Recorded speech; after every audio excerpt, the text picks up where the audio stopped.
Welcome to Heek Sunt Drakon, here be dragons. So, we now have video from that MQ-9 Reaper drone that got, well, rear-ended by a SU-27 from Russia. After they attempted to pour fuel on it and then light it on fire with their afterburners.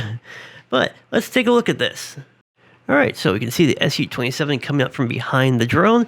It's going to start dumping fuel right there. And it's going to try and get real close and pass by, basically trying to douse this thing with jet fuel.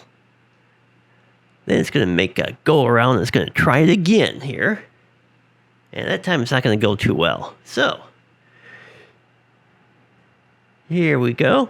Here's the second pass. He's going to start dumping his fuel. He's going to try and get a lot closer and oopsies. Yep, that didn't go as planned. And we're going to see here that there was some propeller damage. Not as much as one would think, but it's still bent. It's off balance. It can't produce that much thrust anymore. It's, the drone's going down that point. It's just going to have to glide. So this does answer actually a few things. Now, we can see this was definitely accidental, but intentional.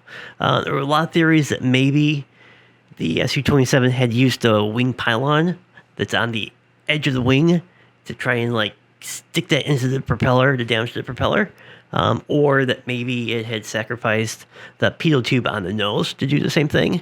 I think the nose is doubtful, but this definitely shows that neither of those happened. This was while attempting to douse the drone in fuel and then light it on fire with the afterburners. He got too close and hurt the prop. Well, now, whether or not you can actually light one of these on fire, I don't know if that would actually work, but that's what it looks like they're trying to do. Anyways, have a great day.